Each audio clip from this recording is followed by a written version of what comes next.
اس نے کہا یہ تمہارا اور میرا ایک قسم کا معاہدہ ہو گیا، اب تم میرے چیلے بن گئے ہو، تمہیں جو چیز میں کہوں تم ویسے کرو گے، پھر تمہارا مقصد پورا ہوگا اور میرا کام بھی ساتھ ساتھ ہوتا جائے گا۔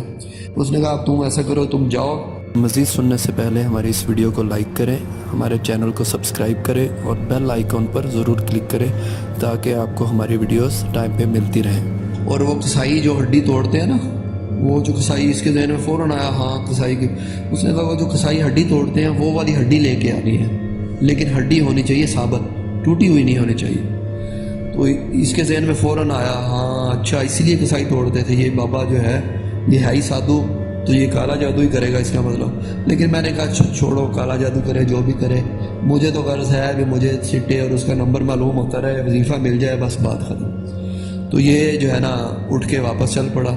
تو سادھو نے کہا کل کیا دن ہے؟ اس نے کہا جی کل بدھ ہے۔ ہاں، اس نے کہا پرسوں جمعرات ہے، تم ایسا کرنا کل ہی آ جانا، اگر تم پرسوں لیٹ ہو گئے، کل کا دن اگر تم نے گزار دیا پھر پورا ہفتے بعد انتظار کرنا پڑے گا، پھر میں تمہیں پورے ہفتے بعد ملوں گا، اس لیے کوشش کر کے تم نے کل ہی آ جانا۔ میں جب واپس کہتا بھی، میں جب واپس نکلا ہوں نا تو میرے ماتھے پہ جو اس کا تھوک لگا ہوا تھا بڑا گندا سا، اور مجھے اسی میں سے جلن سی ہو رہی تھی، وہ میں نے فٹافٹ کسی چیز سے صاف کیا، لیکن جلن سی پھر بھی تھوڑی تھوڑی جلن سی برقرار رہی۔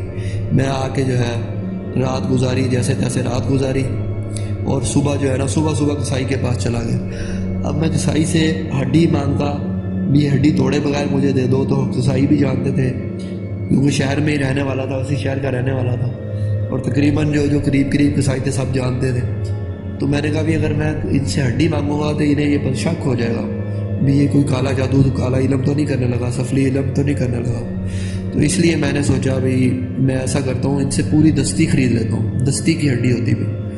تو میں نے زیادہ پیسے دے کے پوری دستی خرید لی، پوری دستی خرید کے تو کندھے پر رکھی، کندھے پر رکھ کے تو میں انہی ٹیلوں کی طرف آ گیا۔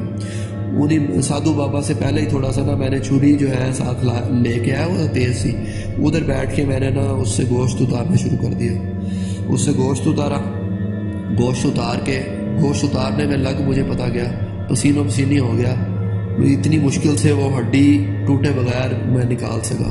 چیلے جو ہیں وہ گوشت کو دیکھ کے میرے اوپر منڈلانے لگ گئی، کبھی چیل ادھر سے آئے کبھی ادھر سے آئے، میں انہیں کئی دفعہ میں نے اڑانا بھی پڑا انہیں، اور کافی محنت کے بعد میں ہڈی ثابت نکال سکا، دستی والی ہڈی۔ پھر میں ہڈی نکال کے تو اس طرف چل پڑا۔ یہ گرمی پسینہ، اتنی جو محنت کی تھی، یہ ساری میرے اس شوق اور اس چیز کے آگے کچھ بھی نہیں تھی جو مجھے آگے مستقبل نظر آ رہا تھا بھی میں تو بڑا امیر شخص بن جاؤں گا، مجھے وظیفہ ملنے والا ہے، اور بابا کا یقین تو ہو گیا تھا۔ یہ بھی تھا ابھی کالا علم ہے، لیکن یہ تھا بھی کالا علم صحیح ہے جو بھی صحیح، مجھے تو پیسے چاہیے تھے۔ بس یہ سوچ کے میں اس کے پاس جب پہنچا تو اس نے نا دائیں بائیں ادھر ادھر نا جہاں وہ بیٹھا ہوا تھا اس نے کوئی چیز آگ جلائی ہوئی تھی، اور کل سے بھی گندی اسمیل اس کے پاس سے آ رہی تھی، لیکن اس کی وہی پیلی پیلی آنکھیں اور پتلا سا جسم، اور ہاتھ اور بازو کی ٹانگوں کی جو ہڈیاں تھیں وہ بالکل پتلی پتلی، اور اس کا سر اتنا بڑا، سر اس کا جسم سے میچ ہی نہیں کھاتا تھا، اس کا جسم لگتا تھا بالکل نحیف سا، چھوٹا سا، سر بہت بڑا ہے، اور منہ بھی بالکل پتلا سا لمبا سا تھا، اور آنکھیں ایسے باہر نکلی پیلی پیلی گندی سی۔ جب میں قریب پہنچا تو وہ مسکرا پڑا، لے آئے ہو بالک، ہڈی لے آئے ہو؟ میں نے کہا جی میں لے آیا۔ میں نے ہڈی اس کو پکڑائی، اس نے ہڈی پکڑے کہا ٹھیک ہے تمہارا کام ہو گیا، تم ایسا کرو تم ابھی چلے جاؤ، 2-3 گھنٹے کے بعد آنا، اور پیچھے مڑ کے ابھی نہیں دیکھنا، بس اب تم جلدی جلدی چلے جاؤ۔ اس نے ہڈی پکڑی اور ساتھ ہی آنکھیں بند کر کے کچھ پڑھنا شروع کر دیا سورج کی طرف اس کو کر کے۔ میں جلدی جلدی وہاں سے واپس آ گیا، اس کے کہنے کے مطابق میں پیچھے مڑ کے نہیں دیکھا۔ میں نے کہا 2 گھنٹے گزار لیتا ہوں، تو 2 گھنٹے گزارنے کے لیے میں پھر پیر بھاگن کے مزار کی طرف گیا، دیکھا وہاں ویرانہ تھا، کیونکہ جمعرات کو لوگ ادھر آتے تھے، عام دنوں میں لوگ ادھر نہیں آتے تھے۔ پھر وہیں سے میں آگے سرسبز ٹیلے اور پہاڑ اس طرف کھڑا ہو کے دیکھتا رہا، خوبصورت نظارہ دیکھتا رہا، اپنے شہر کی جو ہے صنعتیں، اور وہ دیکھ کے میں خوش ہوتا رہا بھی اللہ تعالیٰ نے ہمیں کتنا زبردست شہر دیا ہوا ہے۔ 2 گھنٹے جیسے تیسے گزرے، میں واپس گیا تو وہ تیار بیٹھا تھا، وہ میرے پاس آیا، میں جیسے اسی قریب پہنچا اس نے مجھے کہا بھی 1 منٹ بیٹھو، اور وہ اٹھ کے گیا، اور جب وہ اٹھا تو اس کے چلنے کا انداز دیکھ کے مجھے ہنسی آ گئی ایک دم. وہ اتنا نحیف سا، سر بڑا سا اور عجیب جھک کے چل رہا تھا جیسے کوئی جانور چلتا ہے. وہ پتھروں کے پیچھے گیا، پیچھے جا کے اس نے کوئی چیز اٹھائی، اٹھا کے لا کے نا مجھے پکڑا دی. مجھے کہا تم یہ لے جاؤ. تم نے وہ جب میں نے اسے پکڑا نا، جو چیز لے کے آیا تھا وہ ایک پتلا سا تھا، جیسے گڑیا نہیں ہوتی بچیاں چھوٹی کھیلتی ہیں، ایسا پتلا سا تھا. اور پتلا گندا سا تھا، جیسے اس کے اوپر نا گریس سی لگی ہو، گند سا لگا ہو، تیل سا لگا ہو، اور اسمیل بھی گندی سی آ رہی تھی. وہ پکڑا نا، میں نے لجا سا محسوس ہوا، عجیب سا. میرے جسم میں ایک دم کپ کپی، جیسے اسے پکڑا نا جسم میں کپ کپی اسی طرح ہوئی، جسم کانپ جاتا ہے جیسے. تو میرا جسم ایسے کانپ گیا. میں نے اس نے کہا بھی تم یہ لے جاؤ، تمہارا کام یہ ہے، صرف اتنا میرا کام کر دو، اس کو لے جاؤ. اور پیر بھاگن کے جو مزار ہے، پیر بھاگن کا مزار جو ہے، وہاں دیا جلاتے ہیں نا، دیا، وہ دیا جلانے کے لیے جو جگہ بنی ہوئی ہیں، وہ کافی ساری جگہ بنی ہوئی، کسی ایک میں رکھ دینا، طاق بولتے ہیں اسے، اس طاق میں رکھ دینا. اس نے کہا ٹھیک ہے. جیسے میں نے یہ پیر بھاگن کا سنا تو میں پیسے اور اس کی لالچ میں تو آیا ہوا تھا، لیکن میں مسلمان بچہ تھا اور ہم پیر بھاگن کے مزار پہ جاتے بھی تھے، دعا بھی کرتے تھے. تو میرے ذہن میں میرے ایک دم لہر سی آئی کہ میں مسلمان بچہ ہوں، یہ کوئی غلط کام جو ہے پیر بھاگن کے مزار پہ جا کے مجھے کرنا پڑ رہا ہے، یہ تو غلط بات ہے. ایک دم میرے ذہن میں آیا بھی شاید میں یہ کام نہ کر سکوں. لیکن اس نے ساتھ ہی وہ بول پڑا، سادھو باریک سی نحیف سی آواز میں بولا، کہتا ہے تم نے وعدہ کیا ہے، میرا چیلے بنے ہو، تمہیں کام میرا کرنا پڑے گا. اگر تم میرا کام نہیں کرو گے تو کیا ہوگا، میں تمہیں دنیا میں جو ہے نا ذلیل و خوار کر دوں گا. میں تمہارے اوپر دنیا جو ہے نا بہت تنگ کر دوں گا، اس لیے تمہیں میرا کام کرنا ہی پڑے گا. تو میں نے جو ہے وہ نہ چاہتے ہوئے پتلا پکڑا اور واپس چل پڑا. جب میں چلا تو مجھے لگ رہا تھا میرے پاؤں جو ہے نا بھاری ہوتے جا رہے ہیں. وہ پتلے کو میں نے اپنے قمیض کے اندر ایسے کر کے چھپا لیا اور میں نے ہمت کر کے میں نے کہا بھی میں نے تو جو ہے نا اس سے وہ لینا ہے، وظیفہ لینا ہے، چلے وغیرہ کا نمبر مجھے ساری زندگی پتہ چل جائے تو یہ کام میں کوشش کر کے کر ہی لوں گا. کہتا وہ پتلا میں نے ایسے کر کے کپڑوں کے اندر اپنے کرتے کے اندر ایسے رکھا اور اوپر ہاتھ رکھ کے چلنا شروع کر دیا. مزار ایک ٹیلے پر تھا، وہاں تک جانے کے لیے 19 سیڑھیاں بنی ہوئی تھیں. میں نے ڈرتے ہوئے لرزتے ہوئے قدموں سے پہلی سیڑھی پر قدم رکھا.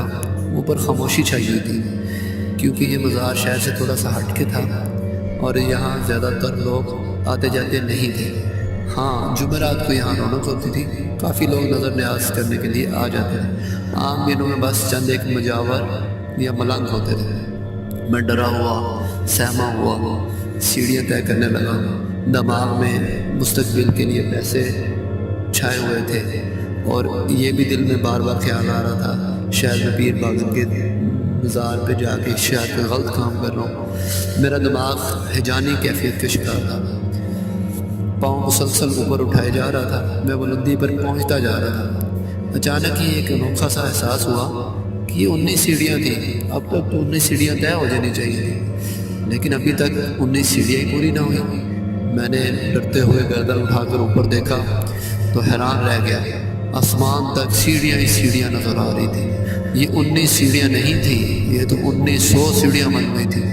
خوف کے عالم میں پلٹ کے نیچے دیکھا تو جان ہی نکل گئی. زمین سینکڑوں فٹ نیچے نظر آ رہی تھی، او دور دور تک سیڑھیاں ہی نظر آ رہی. بدن پر شدید کپکپاہٹ طاری ہو گئی. سوچنے سمجھنے کی قوت سلب ہو گئی. یہ کیا ہو رہا ہے؟ ایک دم میرے دل میں خیال آیا کہیں میں بہت غلط حرکت تو نہیں کر رہا، مزار کی بے وقوفی تو نہیں کر رہا. یہ سیڑھیاں آسمان تک کہاں جا گم ہو رہی ہیں اور نیچے زمین کی تہہ تک جا رہی ہیں. ہمت کر کے چڑھتا جا، پہنچ جائے گا. میرے کانوں میں وہی منحوس سی باریک سی آواز آئی اور میں اچھل پڑا. یہ آواز کہاں سے آئی؟ پہلے میں ان بات سے ڈرا ہوا تھا، اب یہ آواز. پھر اس کا مخرج میرے علم میں آ گیا. وہ میرے سینے کے قریب لباس میں پوشیدہ وہی پتلا تھا. وہ پتلا ہل رہا تھا. وہ اس کو دیکھ کے وہ پتلا بول رہا تھا. اس کو دیکھ کے رہی صحیح کسر پوری ہو گئی. میرے حلق سے دہشت بھری چیخیں بلند ہوئی اور میں پلٹ کر نیچے بھاگا. میرے سینے کے قریب شدید ہلچل ہو رہی تھی. پتلے کے وہ پتلا اپنے ننھے نکیلے ہاتھوں سے میرے سینے میں چبھن پیدا کر رہا تھا. مجھے روکنے کی جدوجہد کر رہا تھا۔ اس کی چپتی ہوئی باریک سی آواز مجھے سنائی دی۔ یہ آواز کہاں سے آ رہی ہے؟ پھر مجھے اس کا مخرج میرے علم میں آیا اور میرے سینے کے قریب لباس میں پوشیدہ وہ چھوٹا سا پتلا ہل رہا تھا۔ اس کو ہلتے ہوئے دیکھ کے رہی صحیح کسر پوری ہو گئی۔ میرے حلق سے شدید دہشت بھری چیخیں بلند ہوئی۔ میں پلٹ کر بھاگا، نیچے کی طرف بھاگا۔ میرے سینے کے قریب شدید ہلچل پیدا ہوئی اور پتلے پتلے نکیلے پنجوں سے جو پتلا تھا وہ میرے سینے کو کھرودنے لگا اور وہ مجھے روکنے کی جدوجہد کر رہا تھا۔ اس کی چپتی ہوئی باریک سی آواز پھر ابھری، او پاپی، او مورخ، کیا کرے ہے؟ ارے تیرا ستیہ ناس بنا بنایا کام بگاڑ رہا ہے۔ ارے سنبھل، رک جا، ڈرنے کی ضرورت نہ ہے، ہمت سے چل، اوپر پہنچ جائے گا۔ مگر میں نہ رکا۔ میرے قدم نیچے کی طرف بھاگتے گئے۔ مزید حیرت کی بات یہ ہوئی کہ پہلے مجھے زمین جتنی دور نظر آ رہی تھی اب اتنی دور نہیں تھی۔ میں نے آخری سیڑھی سے قدم زمین پر رکھا تو میرے پاؤں لڑکھڑا گئے اور میں نیچے گرا۔ جیسے ہی نیچے گرا پتھریلی زمین سے پتھر پہ میرا سر لگا اور میرے آنکھوں میں سورج اتر آیا اور پھر گہری تاریکی اور پھر مجھے کوئی ہوش نہ رہا۔